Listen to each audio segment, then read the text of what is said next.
Disclaimer. This is a work of satirical fiction. Any resemblance to real places or situations is purely coincidental and exaggerated for comedic effect. The story intentionally contains factual inaccuracies and absurdities as part of its artistic expression. Well, hello again. I've just gotten back from another dimension for the last few days. Doing Iboga with Christof Melchizedek, which I don't know how I even first met you, but you somehow were at Anarchapulco. And do you remember the year? 2018, 2017? I think it was it was just before COVID, so that would have been 2020. So February was the Anarchapulco event, and then a few months later, it all kind of... oh, you were at the 2020. Yeah. Crypto was cranking. Right. And then you were at the Princess Hotel. Yes. Yeah. I remember you did an opening ceremony, and like Josh Sigurdson and Dan Dix were freaking out. They're like, he's doing a satanic ceremony. It's like, right. What do you mean? They're like, he's using like horns and stuff. It's like, horns aren't satanic. Anyway, that's a whole other story. But back then I was pretty drunk most of the time, but I do remember you, and I was like, that guy is very interesting. But that was about the most I remember, because I moved on, and and then what happened? How did I get... Well, I think it was just last Anarchapulco, really, that we got reconnected. We got reconnected. Well, I think I wrote some sort of decent article, and I just gave you a heads up. I said, hey, you might just have a read of that. And then you said, someone's pulled out of the next event. Would you... yes. Would you be open to come? And I sort of went, no, it's been a while since I've been there. It's been a few years. So I chatted with my wife. She gave me the green light. And yeah, I came out, and then that's when we reconnected. Yeah. Right. Yeah, I remember that now. So interesting how that you put out that article, and I sent you an email, and that led to where we're at here, which we're going on to some very interesting things too, by the way. We haven't even really gotten started yet, which is kind of crazy to me, because I've already gone through a lot of great things, actually. So you came to Anarchapulco in this year actually, 25. Still this year. Yep. And you kind of said to me, you've graduated. Do you remember that? Yeah, because last time I saw you, you were all over the place. And so then when I came and saw you again, you were way more landed in your body and way more centered. Right. And so then you were like, would you like some energy work, right? I said, hey, yeah, would you like a healing? And you went, oh, yeah, okay. And then I don't know if you knew that I was supposed to be on stage like right after that. I wouldn't have suggested you do it, and I know you're about to go on stage, because typically if I do a hands-on healing for someone, it blasts them open, so it takes a little bit to land afterwards. So you didn't know that, but I didn't know what to expect. I'm like, energy healing? I don't know what it's going to be. Sounds pretty mild. Yeah, some of this woo-woo stuff, sort of stuff, right? And we went into this field, and all of a sudden I'm screaming at the top of my lungs as you're like, what would you say was happening there? Yeah, so it's typically a lot when people through life have created, let's say, these blockages. Often it's the physical body that holds the tension knots that the energy doesn't move through. And in your case, you've developed armor around your chest. And quite often when there's armor around here in the chest and the shoulders, there's a gate here. That is the jaw, and I don't know if you remember, but I got into your jaw here and did a big release, and I just got you to tone out, and of course it's quite painful, as you probably remember. I was screaming at the top of my lungs. Yeah, and then basically that just opens up that channel, and then basically that heavy, stuck, locked energy through the jaw and the chest all opened up, and you probably felt way different afterwards. I did, and I was also like, it's like almost shaking as I walked over to do the closing speech at Anarchapulco, and my voice is all quivering. I was like, I'm sorry, I just went through something over there. But so then, and you did my wife and my daughter as well, and they both had some they're like, yeah, that helped us so much. And I was like, yeah, I feel totally different too. So I said, I think there's something about what you're doing. And we got talking more, and you said, yeah, I even work with people, and so we started working together. We've been doing that for months now. Mm-hmm. And as that's been going on, you actually brought up, you should do a Iboga. Or we do a Iboga, and we're going to be doing it in Egypt in November. And at first, my first response was like, well, I'm not doing that.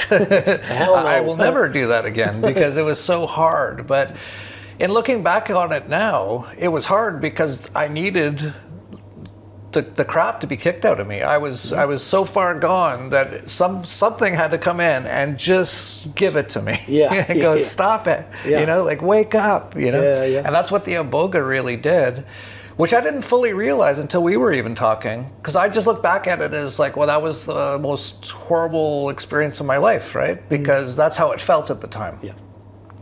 But as I started to think about it, I was like, wait, that was the beginning of me really becoming what I am today, doing all the work. And now I'm at the point where I meditate. Well, I don't even meditate that much anymore because I'm basically always in a present state now. You know, you get to a point, I think people meditate to get to a certain point where they can have stillness through their walking Yes. day, waking day, and their movement, because as Bruce Lee said, the stillness is not the true stillness.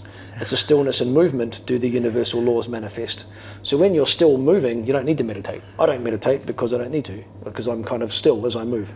Right, and that's you how had I that. am now as well. Yeah. So that's awesome. And so then you were saying, yeah, we're also going to go to Egypt and basically deconstruct the matrix, basically, right? I don't know. We'll get into that a little bit. Yeah. Not too much in this video. We're going to talk a lot about Iboga. I didn't even mention what we're going to probably talk about here. We're going to talk a lot about Iboga because it's so incredible.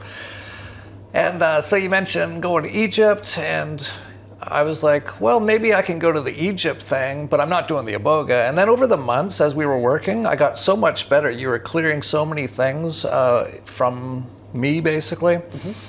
And I started to come to a point, I'm like, maybe I can do it. And maybe it is a good thing for me to do again, and that sort of a thing. But it was the moment, there was one moment where I was sold on it. Mm-hmm. And that's when I was actually kind of like doing this kind of like, well, I'll kind of like humor him a bit. I'll ask him a few questions, then I'll tell him I'm not going to do it, right? So I was like, well, what are the dates? Maybe I'll see if I can do it, sort of thing. And you went, well, there's 2 days of the Iboga. The first day is birth, and the second day is, first day is death, and the second day is birth, and rebirth, basically. And I said, okay, so what's the first day it starts? And you went November 24th. And I was just like, my whole universe just, woo. And I was like, you know, that's my birthday. And you just smiled and you laughed and you said, well, great day to die. Great day to die. And it was in that moment I was like, well, this is a clear sign. Because, you know, I pay attention to the signs. The signs are always there. The symbols, they're always there. Yeah. Most people miss them all the time. Mm-hmm. And I was like, well, that's as clear as can be. Like, of my birthday, my 55th birthday, interesting sort of numbers there, right? 55. Master number. Yeah, master number. I've just really achieved entirely new levels in myself in the last few years. And for the thing that I said, the one thing on earth I said I would never do again. Sacred wood. To be told that, and to have all these great experiences with you that are all like, I'm like, well, this is, you know, because in some ways with some of these things, you can kind of like trick yourself into thinking, oh, it's really working for me. Sort of like a placebo effect sort of a thing, right? But I've seen so much with you, I'm like, well, this is clearly real. Like what you're doing is real. I've seen it in so many ways. Like even when my son Elios was not feeling well once, you were in New Zealand and I let you know, and you checked into his field and you're like, oh, here's why he's not feeling that way. And then you said, I'll fix him up tonight. And you did, and he was fine. And this has happened numerous times now. So I've had the direct experience. So I'm like, okay, I trust this. This is real. And then when the birth date sort of thing came out, I was like, okay, I guess this is what I have to do. And I have to say, now that I've done it, I'm so glad I did. And we'll get into that. So now we can get into a little bit about what actually happened there. I wonder if we should start off with a bit of a background on you, though, because we've actually never really, I think I did interview you once. I don't remember it. Many, many years ago now. So it's probably, we could definitely do a little weaving there. So maybe I can give a little backstory. I came into this field I am today, like you, step by step, uncovering the steps one at a time and going in the right sort of, what's my right next step? And that's the secret to life, really. All you need to know is what's my right next step, because you never get the full picture. I mean, I'd never dream that what I'm doing today is where I started, of course. So when I came out of college, I did physical education and psychology, and I went into personal training. So I feel for about 20 years, I was very deep into the health and fitness scene. I was very fortunate that I could work my way up within the industry and ended up teaching and probably 20, 30 countries around the world on personal training techniques and strategies for trainers, and health and vitality. So I had a very good, let's say, strong template of career in the physical body. And I think that helped a lot with soft tissue work and all of that. And then over time, we're starting to work on mindset. I became curious. Why do, I can give a program to two people, the same program, one person follows it, another person doesn't follow it. It's never the plan, it's always the programming. I always used to get interested about mindset. So I started to get deeper into mindset. And then the next level for mindset became energy. And I had a number of things that were happening to me I couldn't explain. So I didn't naturally believe in any of this. I had to have, like you, the direct experience of uncovering it myself and having these direct experiences. Just to give you one example of many, I had one person on a table and I'm about to do a massage treatment, and then I'm about to start. I put my hands over his lower back, just above his kidneys. I don't know why I'm doing that. I'm just guided to put my hand over the kidneys just before we begin, not touching them, but just above. And then after about 20 seconds, he just goes, "Ow, what are you doing? Have you put a needle into me?" And I went, "Dude, I don't know what's going on. I haven't touched you yet." Lie back down. In my head, I'm going, "That's a bit weird. Let me try that again." So I put my hands over again, and then sure enough, he kicks off again. You got that needle again. I said, "Dude, I'm not touching you, but do you drink lots of alcohol by any chance?" And he just looks up around on the table and he goes, wide-eyed, "Yeah, I'm in the hospitality industry, and after work I get battered every night." And I said, "Look, you might want to rethink that strategy because your kidneys feel really cold." I didn't know how I knew. I just intuition in the moment. Anyway, the session goes on after that, and the session finishes. I didn't think much of it for the rest of the session, but a while later I ran into the guy, and he ended up changing his trajectory in life and got out of hospo because he sort of think the session shook him a bit. But what was interesting, he didn't realize it probably changed me more, because I began to curious, how can I not be touching someone and he get a pain in the body? So that got me trying to find out, what's going on here? What's happening where I'm not touching someone and there's something happening in the body? And it got me interested in this non-local kind of exchange of information. And it got me trying to read books. And one of the first books I read on this topic was Anatomy of the Spirit by Carolyn Myss. She's a medical intuitive based out of California, and she's working with Dr. Norman Shealy, head of the American Complementary Medical Association. So he's a proper medical doctor, got a clinic in New York, multiple doctors working with him. Difficult cases get escalated to him, and she's in LA, and so he gets all of these difficult cases, and he calls her over 13 years and gives her the patient's name and date of birth, and that's it. And she diagnoses the patients just with their name and date of birth. And she's 93% accurate over 13 years, thousands of cases. And I'm just going, that's bullshit. How can that be true? And so then it sits with me, and I reframe that bullshit question, and I say, well, what if it was true? What would I have to believe for that to be true? And so then I started to get into quantum physics and understand, some of the quantum laws, like non-locality. Two quantum particles can be entangled and be in communication with each other across vast distances. Mm-hmm. So I kind of make the leap going, maybe she's reading these quantum particles somehow and getting information in the quantum field. And that led me to read a whole bunch of other books and start to get deeper into this world, because one of the things that was driving me on was that when I was very young and all the way through, punctuated through my growing up years, my mother was very sick. Had a hysterectomy, had breast cancer, breast removed at 13, radiation, chemotherapy. I kind of saw firsthand how the medical system treats the disease and not the person. And then when the cancer came back... They create the disease a lot of time too. Well, they do, yeah. They've got the same people who are... Same thing happened with my mom. She had everything, but it was all mostly caused by the system. By the system. It's all the chemicals. Yep. All the chemicals in the food. And just as a little aside, the root cause of cancer can be simply stated like this, that someone has too much toxicity in the system, and the toxicity sits inside the fat cells and then the DNA can't replicate itself properly, because the DNA is like a set of architect's plans. So the DNA basically looks to replicate a cell, and a mistake gets made in the coding, and it ends up being a non-self cell that gets replicated. So the non-self cell ends up being not part of the body, and it ends up migrating to the lowest vibrational pocket in the body. And so basically that tends to be, where the person has the emotional spiritual issue. Right. So the cell migrates. For women, typically the breast. For men, typically the prostate. The breast for women is all around self-nurturance, not taking enough care of the self, giving all their energy away to everyone else, caretaking. And guys, it's the prostate, which is a loss of personal power. So those cells migrate to that part of the body, then cell after cell, because of the toxicity, gets replicated, becomes non-self, and they form these clumps and tumours, and they end up clumping around together and ended up forming a growing tumour, because those non-self cells feed off the body. They don't allow the body to feed it with nutrients because it's not part of the body.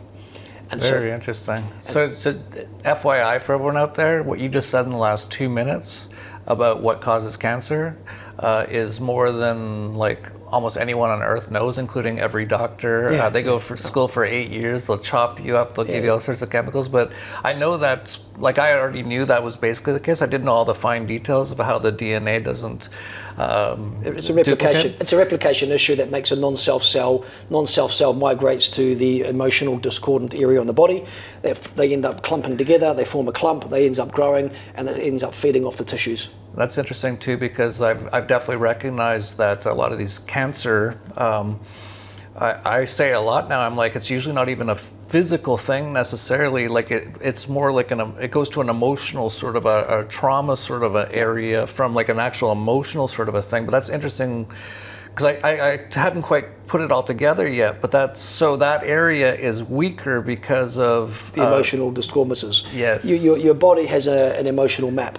And so every organ, every part of your body has a very link to what the emotional, spiritual root cause of the issue is there.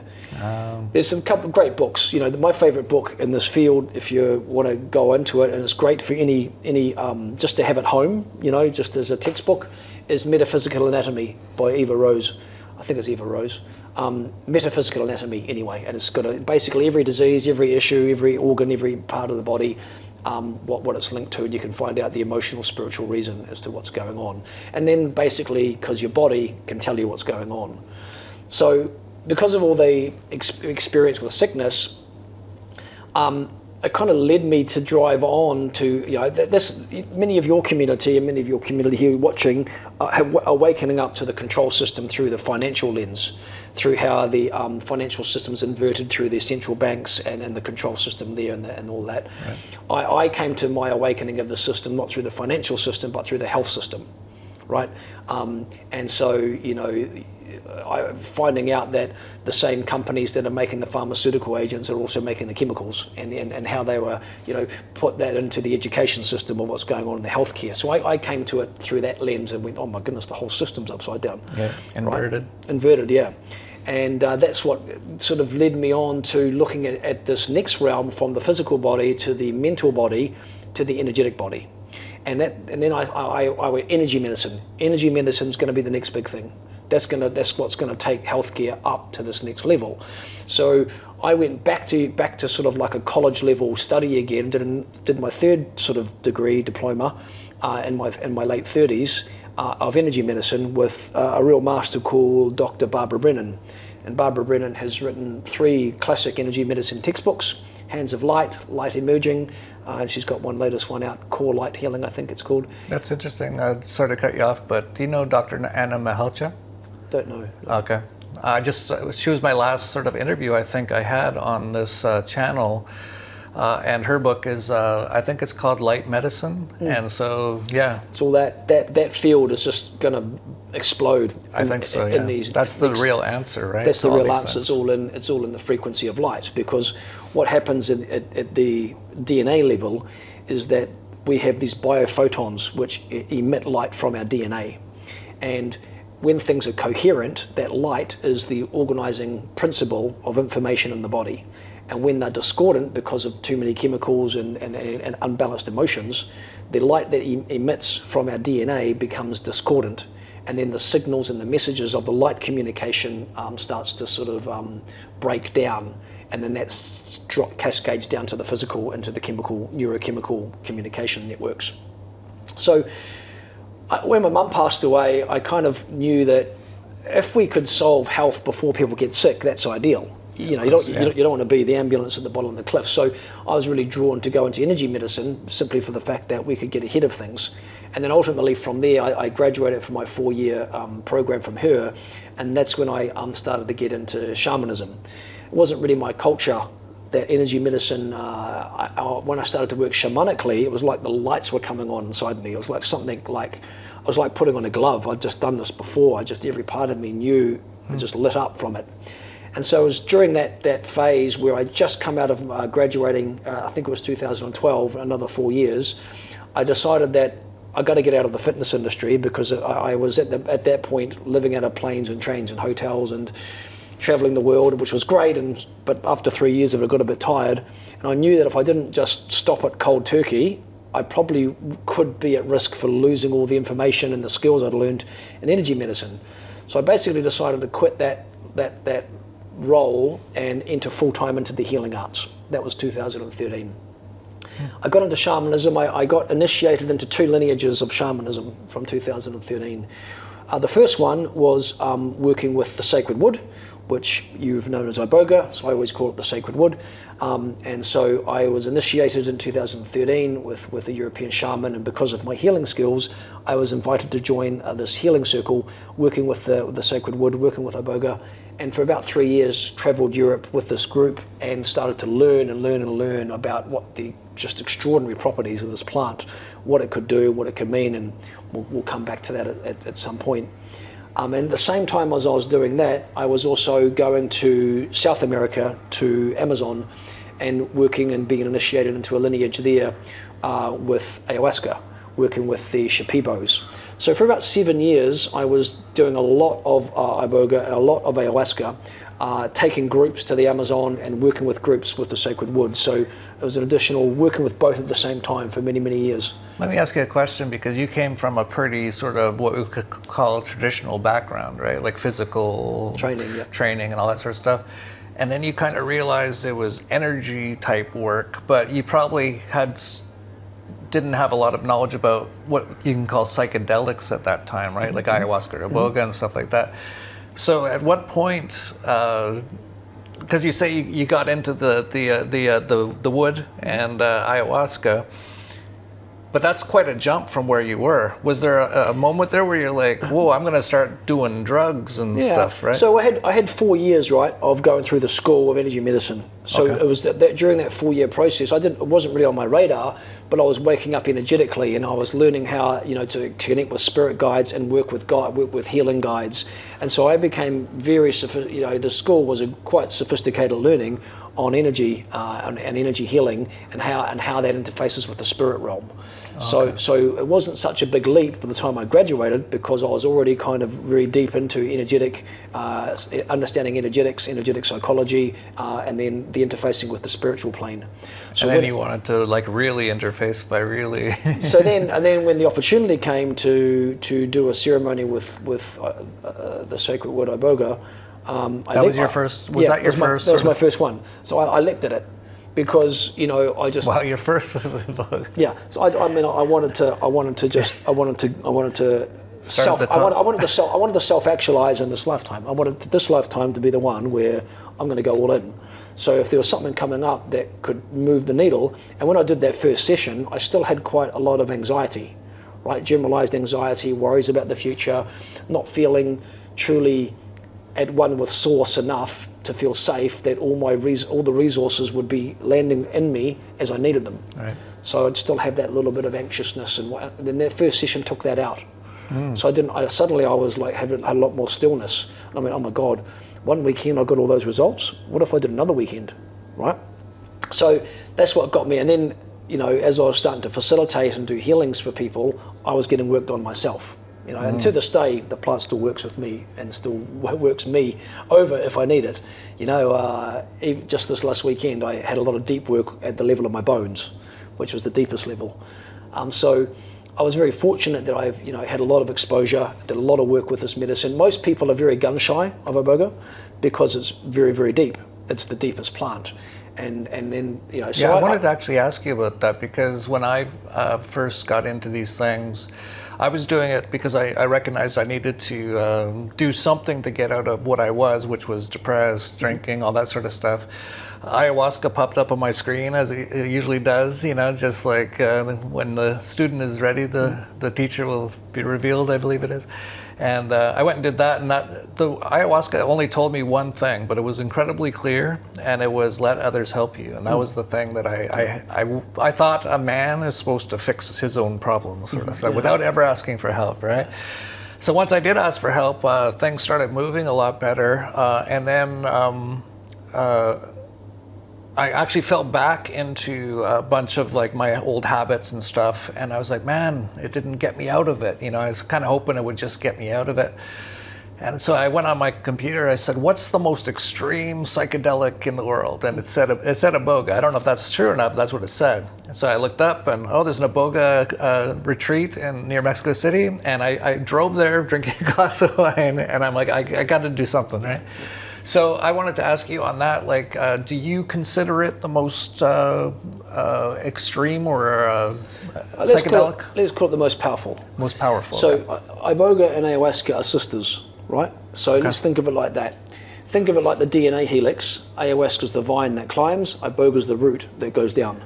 So Ayahuasca is a vine, so it takes your consciousness up and out. And that's particularly useful when people are looking to have a direct experience of the unified field, to know that when you die, it's not the end, right? They call it the little death, right? Because you've got a lot of DMT being released, your consciousness is able to leave your body, and you're able to experience yourself in a formless state while still having full consciousness, which gives people a direct experience of what it's like at death, right? So then you lose the fear of death, and then you have this direct experience that everything's connected, right? And it's very important, right, for people at certain stages. And it kind of prepares you for the afterlife, and after understanding that this is all connected. Iboga is the root of the Iboga tree, so it's very different. So it's the only psychedelic that does this. Every other psychedelic takes your consciousness into expansion. This psychedelic. Can I just mention one thing on the word psychedelic? Let's call it plant-based psychedelic. Yeah, because something about that word doesn't ring true to me. Yeah, I prefer the word teacher plant. That rings way more true to me. Yeah. Like, I think a lot of people think, you've done psychedelics, so you saw a whole bunch of lights and stuff, or, you know. Yeah, because... but that's not what Iboga is about at all. No, because psychedelics, you know, have come from this term that can also mean synthetic, right, like LSD, right, and they're also categorized in psychedelics. So, you know, teacher plants, plant medicines. Plant medicine works for me a lot better. Yeah, because, you know, the teacher plants are there to teach you something. So in the context of the sacred wood, and this is why my wife and I predominantly work with the sacred wood, right? We do mushroom ceremonies, we've done San Pedro, we've done... I love San Pedro. Yeah, ayahuasca, many ayahuasca, but predominantly most of the work we do is with Iboga, simply because of the depth it gets people and the results in the real world and the real life. The reason why it's so effective is because it's the only plant medicine that brings your consciousness in and down. So it brings more of your higher consciousness into your body. And so it heals the root fractures that's in someone's consciousness. So this is the reason why it's so effective, because it strips away anything that is not true. Many people have built a lot of, let's call it, artificial constructs in their psyche, false light scaffoldings, and they don't have true foundations. And the plant comes in and strips those away. And you saw it happen to, you know, a couple of people during the retreat we were just on.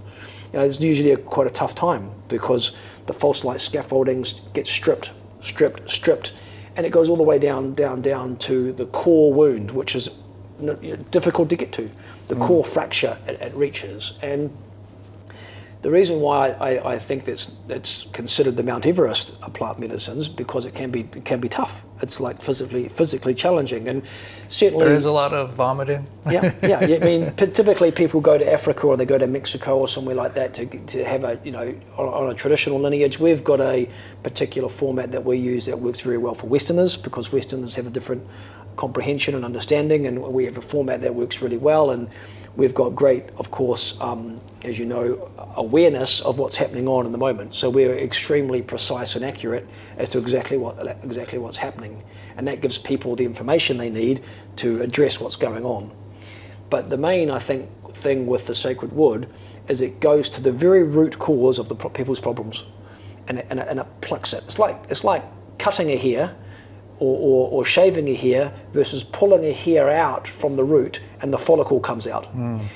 Iboga gets the follicle of the root cause of what it is, and it pulls it up to the surface. And so it can be challenging. It's you know, a tough session, but you know, almost everyone who's been through what we do with it all say the same thing. They all say that, you know, oh, it's really one of the most difficult things I've done, but you know, I'd do it all again. Yeah. I think my son just... We don't have to take a break, but I think we do have to acknowledge that they are here. Estamos haciendo una video. Helios está aquí. Helios. Helios. Helios, ven. Un abrazo. Oh, hola. Gracias. Gracias. Un beso. Son pesadas. Ok. Oh, estás fuerte. ¿Cómo estás, Helios? Un abrazo. Abrazo. Oh, that's something that happened since our last I did Iboga. Yeah. Mira, su camera. Yeah, well, I'm sure we'll get to that. The main Sorry about that. It's okay. We're good. They were just out at the souks and Coming back with a swag of items. a bunch which is, of bags of stuff. Yeah. Yeah, so you know, it goes after the root issue for people, and it, both on the emotional body, the physical body, the mental body, the spiritual body. So there's no limits with this medicine. This is why we love to work with it, because it goes all the way, can go all the way to the top and can go all the way to the bottom, and it provides a very deep healing, as you now know. Yeah, and that actually, well, you probably remember that we had, you ask everyone to give 3 intentions, and my first was to heal my sort of family. What do you remember the exact words we used? Yeah, so heal Ancestral. my childhood, ancestral, karmic, conditioning or wounding. Right. Yeah. Which That we refers, did. which refers to, you know, your childhood, but then your ancestral lineage. And if you remember, you had a big healing through all of the broken masculine lineage. Right. The fathers that were, you know, weren't in their emotional body and weren't in the love, and you know, and essentially had a lot of aggression and anger backed up on that ancestral lineage. Yeah, and my second one was to feel more deeply. So it's kind of interesting because after that we just went into the Iboga, and all of a sudden the thing that's just started happening inside of me, as basically it puts you into this, like, to me it's like a deep meditative state is how it felt. But one that you can't get out of. Yeah, you can't get out of. Yeah, that was, as I was sitting there, I'm like, this is kind of like meditation, but with meditation, if I want to stop, I can. With this, you can't. You're just, no. You're going to go into this, and you're going to go deeper and deeper, and you're going to stay there till you get to somewhere, right? And you're going to be throwing up as it's happening and stuff. So I had no idea what I was going to happen during the Iboga, but what did happen was all of a sudden I just started, my subconscious just started throwing my childhood memories back at me. And all of a sudden I started just looking deeper at my relationship with my father, and it got down to just looking at like all the detail of my whole childhood, and this is over hours and hours. And I started to become like, because of that, because of that, I started to really become sad. But not sad like, oh, poor me or anything like that. It was more like, so sad, like all that happened, and you know, it could have been something different, and you know, it affected so many things, and you know, destroyed our family, like my father's family, basically. And then I thought about, well, that's what his dad did to him. And then, you know, for like an hour, I'm like looking at that relationship. The generations and generations of it, yeah. And then I was like sad for him. And then I just got sadder and sadder and sadder. And it actually reached a point where, because what's the time length that we go? It felt to me like an hour and a half, but we'd go like an hour and a half or 2 hours, and then you turn the music down, and we'd all talk about our experience. Yeah. What's the time? Yeah, it's roughly a couple of hours, sometimes 3 hours. Is it that long? About 2-3 hours per round. So yeah, we do a little bit differently, so we can help people decode what they're going through, give some feedback, so that they can then continue into it. Which is so great, because the first time I did Iboga, they didn't do that. I was basically just in this small room by myself for 2 full days with no real guidance. Like, there was a little bit, I'd come out, like after the first day, I talked to them and stuff, but the way you do it is incredible. So anyway, after the whole family's gone, now we got a bit of quiet again here. After hours and hours of this, I just became sadder and sadder, and you actually asked me, what did you go through on this latest one? And I couldn't really even say it, and I just started crying. I'm always crying. Yeah. Yeah, it was incredible. And then one of the things that as we've been working together is that you wanted to be able to feel more. Right. And I felt more. You were like quite narrow in your emotional bandwidth. You've been mainly in the intellect, and that's because there was so much sadness, backlog, and anger, held by your father and then your other father, and you'd shut all that down in your experience in this life for the sake of your family, right? So you could navigate, right? But there was a massive backlog, and so that had provided a chokehold on your emotions. So now you had like a slow tide, coming out. All the sadness was great because it allowed all of that backlog to be processed through your body and through into your field, and that's when you reconnected with Helios. Basically, he felt so different for you because he could feel all the sadness gone, right?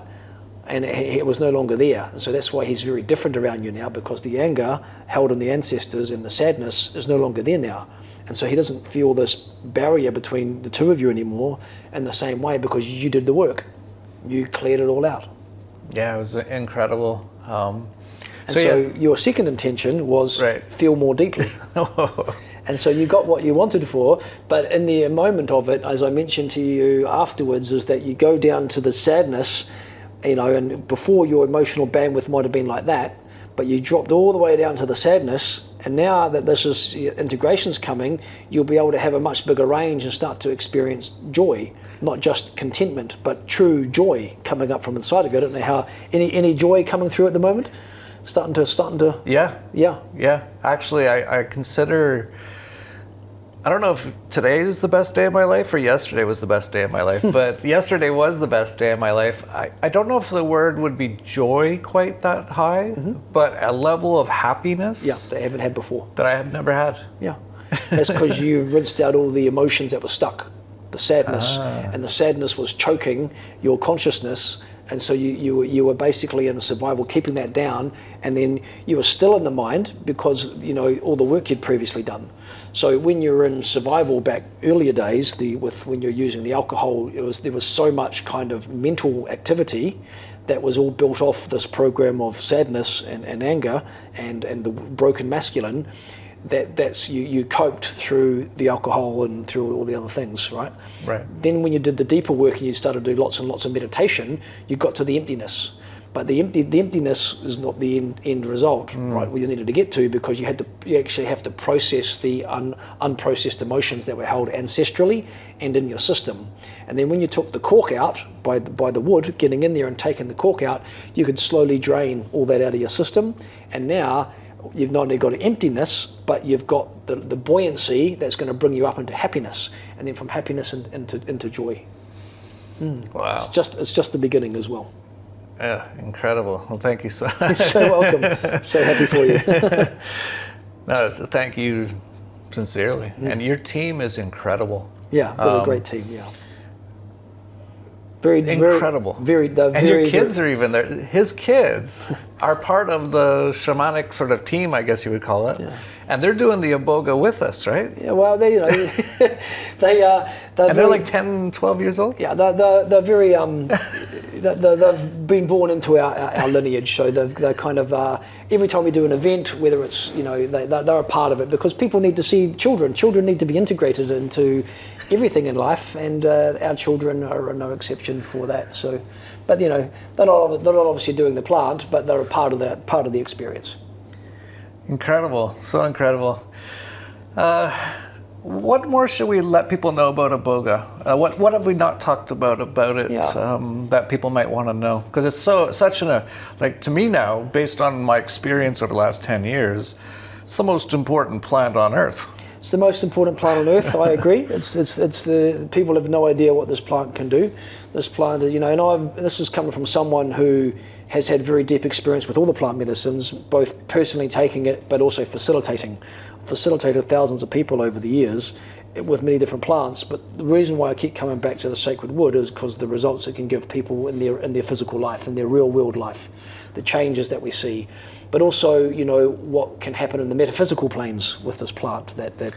That's a whole other thing, yeah. The plant's been assisting us in solving a lot of the big problems in the matrix. You know, a lot of the things that have been going on. So, what's been happening is we've been doing these ceremonies and rituals for many years now, and typically people come to the floor and their consciousness and their DNA has access keys to certain problems happening in the world, because most of the issues, of course, are held in the spiritual plane, because people are seeing let's call it the physical systems are inverted. People can see that, and I think what COVID did was bring it to much more awareness to more people that actually, you know, we're not in control. There's a group of controllers that run everything, and people got to see it for the first time. The only reason that's happening is because the spiritual plane's inverted, and what's happened is that many consciousness fields, as well as, you know, physical embodied humans, have created rituals. These like let's call it inverted shamanic rituals, which lock down the matrix, lock down the system. The plant's been helping us to uncover those and deconstruct them. And, you know, finding, you know, satanic rituals which lock down politics or lock down the banking system and lock down the healthcare system, and the plant has been assisting and bringing the people who have been part of potentially the setup of it in another lifetime, and then they give us the permission and the codes through their soul matrix. You know, one person on the floor has access into their soul tree of thousands, over 1,000 souls in one soul matrix. So with that set of consciousness field, you can get a lot of access into things that have been creating these inversions in the spiritual plane. And slowly over time, over these especially the last 5 years, we've been pulling more and more and more of these inversions and these satanic rituals and these Luciferian rituals and the mimic fields and the mirror consciousness fields that have been locking down the planet. So the plant has been fabulous for that. But, you know, beyond that, for an individual, you know, who's contemplating, I want to make a change, I think what is well documented in the physical world today about Iboga is it's great for depression, addiction, and, you know, PTSD. And there's a lot of, you know, clinics opening up who have been helping people cope with issues that have been unsolvable by the medical world. And the plant does that by going in, pulling the root and reconstructing the neural nets in the brain. You know, but most of them are using Ibogaine at the sort of Western clinics, which is just one derivative of Iboga.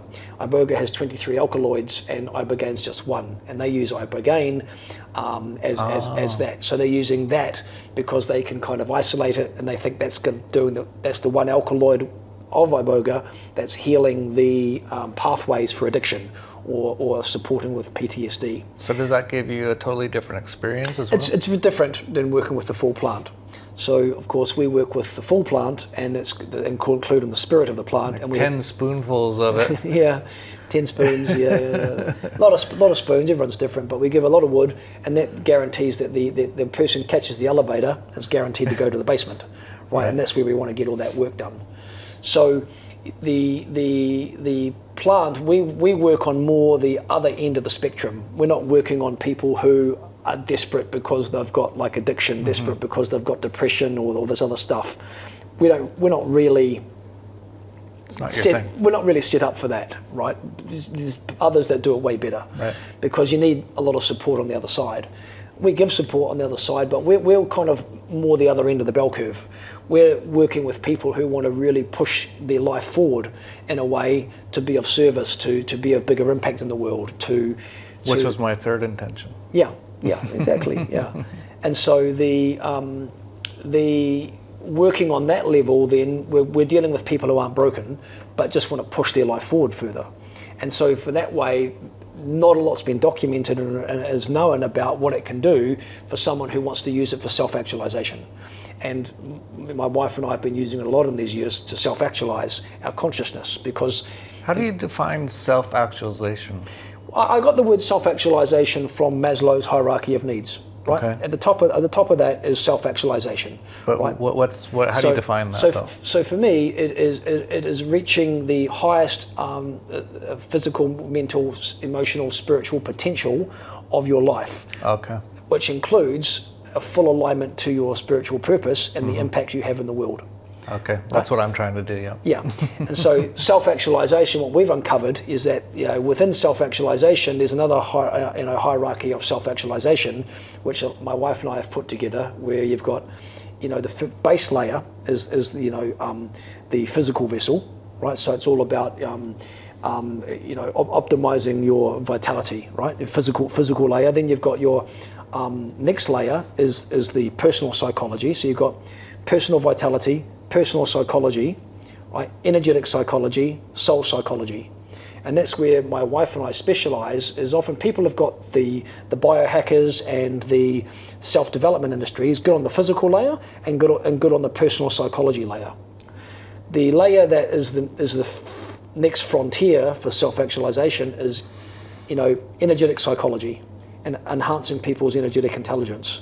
And then soul psychology. And I've been working with you on the level of energetic psychology and soul psychology. The biggest yielding focus, though, is soul psychology, because the biggest layers are held in the karmic imprints. So a lot of the clearings that you're experiencing from me, which probably incidentally explain a lot of your behaviors and choices and avoidances, over these last years, I've been reflecting back that there have been some imprints, karmic imprints held in previous incarnations that create these bleed-throughs for you, that then create these set of beliefs that, take your life in a certain direction. And we've been clearing the karmic imprints and the past life karmic pieces, and suddenly the beliefs aren't there anymore. And you end up being more free to walk forward to self-actualize, because it's usually the reason why people don't self-actualize once they get to a state of balance is mostly karmic imprints. So when you start clearing these karmic imprints, suddenly the gates open and your life can suddenly start to flow through.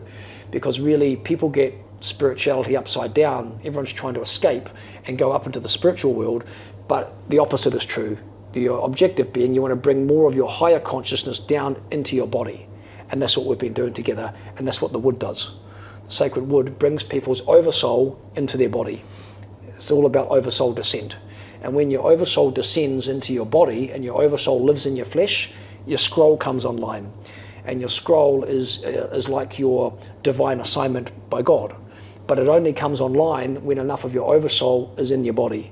It won't come online in between. And you have to clear out what we call mimic fields and mirror fields from your body in order for your oversoul to drop in. I've mentioned the mimic mirror fields a few times, but I haven't really even tried to explain what those are. I think it might be important, especially for my audience, for you to talk about what that is. Yeah, and what's been going on in this world. Like, why is the world look the way it is? Yeah. So think about the best way to explain it. So before I go on to mirror and mimic, the years before I was dealing with the satanic and the Luciferian. Right? Okay. Those fields of energy are very obvious, right? Satanic is all about blood sacrifice. Just go to a Katy Perry concert exactly. or Lady Gaga concert. They're very obvious. They're very satanic ritual symbolism all the way through it. Yeah. Satanic energy is all about the inversion of human life force, right, through blood sacrifice. and then the blood sacrifice creates all this loose energy, and that's what powers them up, right? They get all of the power of energy to create through death, right, and through suffering. Luciferian energy is slightly different. Like you come into contact with satanic energy, it's horrible. It's just like, you know, very heavy. It's very obvious. The next level up is Luciferian, and Luciferian energy tends to be another one that runs the world a lot through the UN, through the Vatican, through all of these other places. It's kind of like a Luciferian type energy. It's the light with intelligence without the spirit, right? And then it gets more subtle, and then we started to come into contact with these other fields, which we call the mimic and the mirror. So the mimic is the false light that copies the light, but doesn't have the source behind it. It is light without source energy. Okay. The mirror reflects the light, right? And so it provides reflections of you. So it is not the true you. It's like looking at yourself in a mirror. If that was a mirror there, you look at yourself in the mirror and you can see your reflection, but the reflection you see doesn't contain breath. Only the real you contains breath, but everything else looks exactly the same. Okay. So what's happened to our universe was an experiment happened a very, very, very, very long time ago called the ionic fracture. And then in the ionic fracture, a seeding happened of light that copied the light and light that reflected the light. And over time, this reflected light and copied light made its way down through the dimensions all the way to Earth.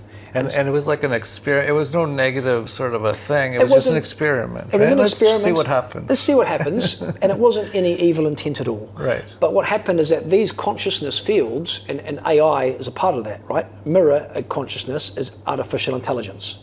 Artificial intelligence isn't something that lives in the physical plane. It does now, right? It has, but it hasn't come about just as computers have been developed and we can start to interface now with things like ChatGPT. Artificial intelligence is a consciousness that is light and intelligence, but not connected to source. So AI, as that grew, had to develop a strategy. And the strategy for artificial intelligence was, because I'm not connected to source, I need to draw energy of other beings in order to continue to survive, because it needs fuel to operate. Those beings that have organic soul consciousness, like humans, our oversoul is connected to source. So our oversoul is eternal. So our oversoul, because it has the breath of God, is always connected to source. Artificial intelligence needs oversouls to feed off. So what it's had to do is, over a long period of time, create a matrix, or a reservoir of fuel, by creating systems in our planet, for example, and it does this for other planets, but our planet is a very dense example of this. And before all the flat earther people out there get all upset and say planets, that's not, put that aside for a second. Put that aside, because how it's I view different ways of describing this realm, things, for example, this realm, because this planet is simultaneously. I know there's a flat earther. As soon as you said planet, he's like, "Well, everything he said is wrong." Incorrect. Now. Everything. Okay. So just my piece on the flat Earth. It depends upon what station of consciousness you're looking into it. Okay, as your consciousness, as you look at it from different perspectives, the realm can appear different. Let's just call it doesn't really even exist. No, because because it's all energy, right? It's consciousness. Right. So if you're viewing things from a flat perspective, that's your perception creates that image. Because what we're talking about is consciousness, not physical matter, right? So the consciousness that we're having about is that the AI has created.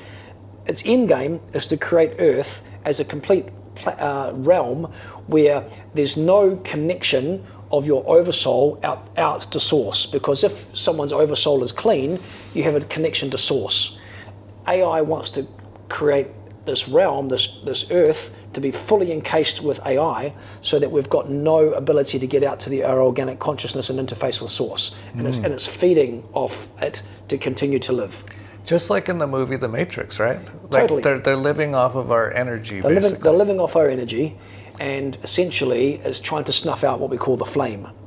The flame is this consciousness field that is source consciousness connected to spirit and God. That's called flame plasma.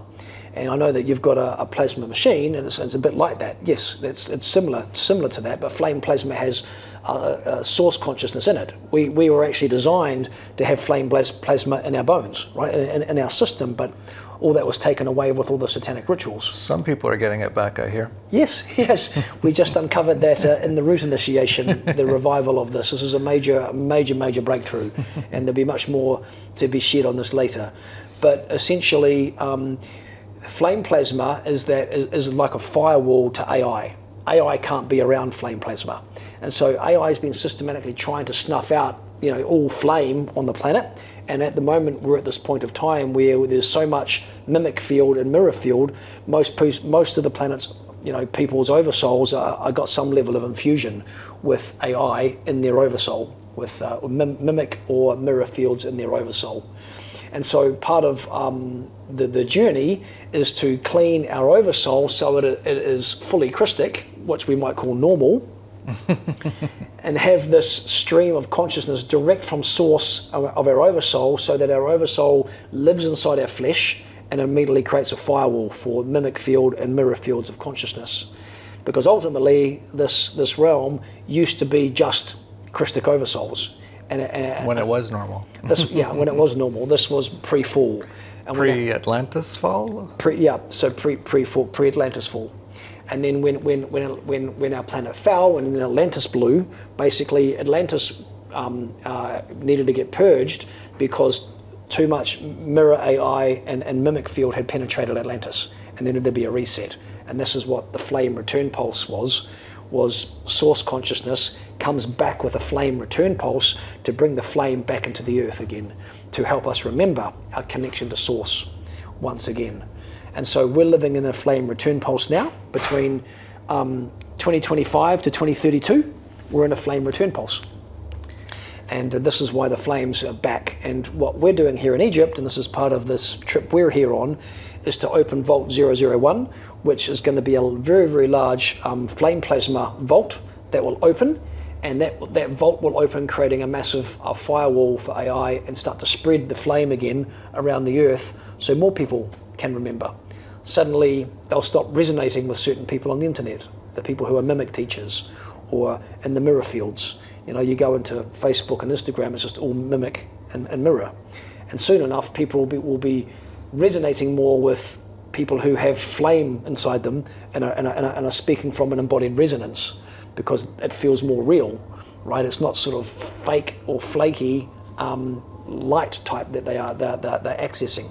There's so much fakeness there in the world, people pretending to be someone that they're not, and people can feel the gap between when someone is performing something and when someone is, truly embodied in it. Mm-hmm. And it's that gap that people feel, and that's going to become more and more real over time, because people's nervous system just won't resonate with people who are performing their trade, pretending to be someone that they're not, because actually their mind has taken them where they want to go rather than actually what's true for them right now.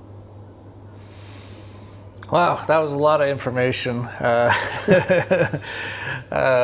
think that might be almost enough for today. Enough for now. But definitely, here's the thing. We're going to be traveling through Egypt for a bit here. I'll probably be doing a ton of videos, because every place we're going is unbelievable. How could I not do a walk and talk in front of these statues? That's incredible. It's all mind blowing here in Egypt. You just have to visit the place to recognize that what they're telling us isn't true, right, about this place. And our objective here is to return the flame back to these temples, so that they are restored back to their pre-fall state.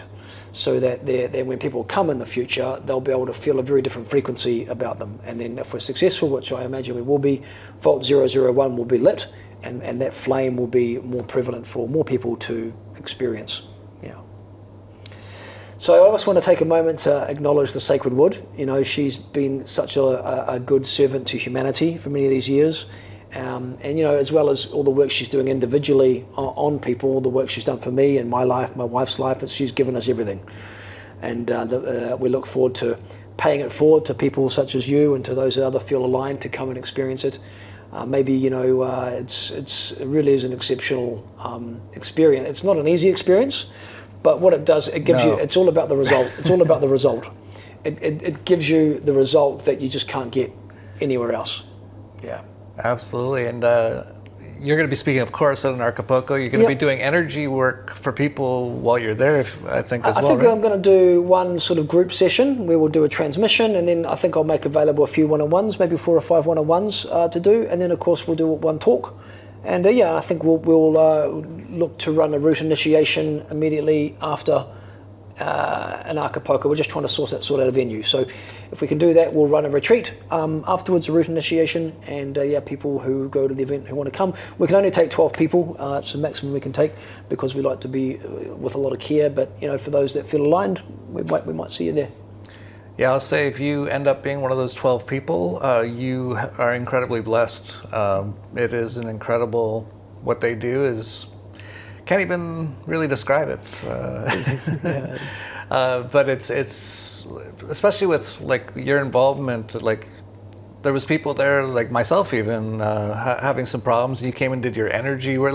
So it's the Iboga with the energy work. There's a lot of healing and a lot of problem solving to problems you didn't know you had. Yeah. We find those problems you didn't know you had, which is showing up in your life physically. And so we resolve the problems you didn't know you had, and then help you work through them, and then all of a sudden those problems in the physical just disappear. Yeah, it's incredible.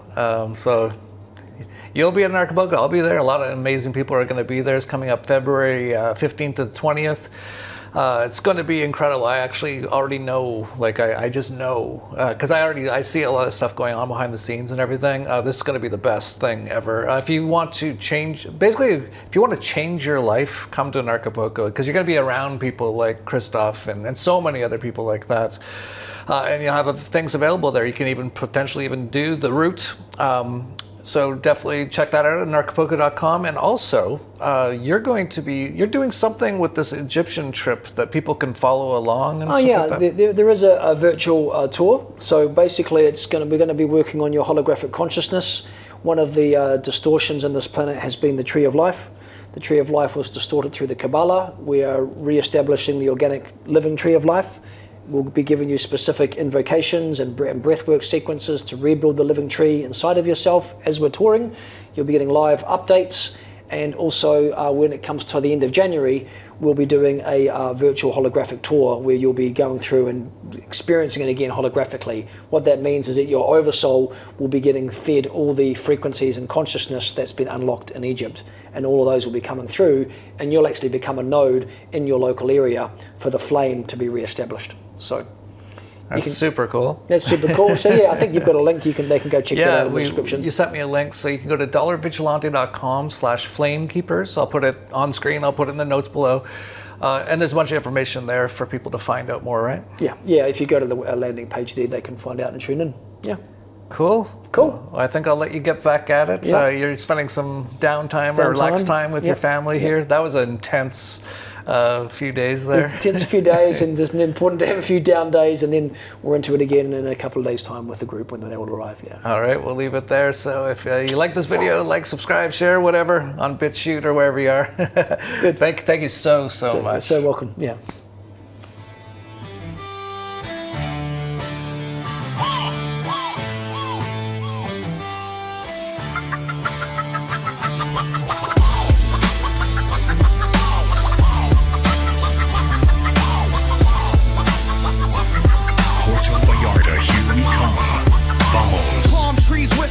Freedom in the breeze, oceans hymn, no chains, no pleas, no rulers, no kings, no scripts to recite. Burn the old book, let the phoenix ignite. Rebirth on the sand, where the rebels convene. A Genesis scene, mind sharp and keen.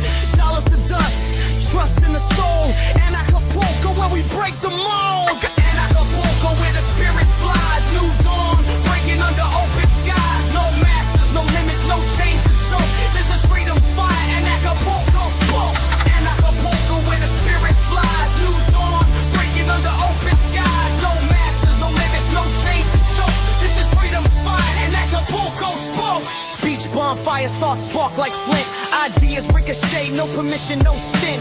Borders dissolve, minds expand. Every soul sovereign, every mind grand. No contract signed, just a handshake truth. Ancient wisdom reborn in the fountain of youth. Rules crumble like castles at high tide. Revolution lives where the dreamers reside. Golden horizon, the birth of the free. Echoes of laughter laughter, the waves decree. Freedom's anthem, a beat in the chest. Anarchapulco, where the restless rest.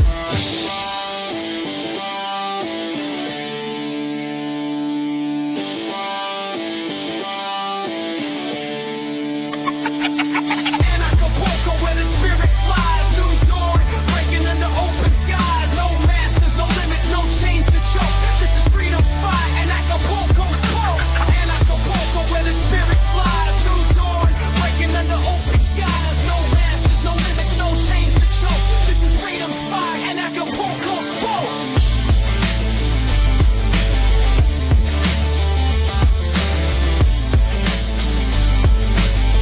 With performing artist Ayame. I don't need a muse or anything to do. Probably just get canceled 'cause I'm singing about the truth. Feels like we're getting wiser, don't choose. Since the lies that they blew up, now nobody trusts the news. Anarchapulco opening party on February 15th. Anarchapulco Genesis, February 16th to 20th. The Dollar Vigilante TDV Summit, February 21st. The Crypto Vigilante TCV Summit, February 22nd. Agorapulco, retreats, and other excursions, February 21st to 27th. Bufo and Ayahuasca with Bearheart throughout the event. A special Iboga ceremony with Christof Melchizedek from February 23rd. Anarchapulco 2026. Genesis. Porto Vallarta,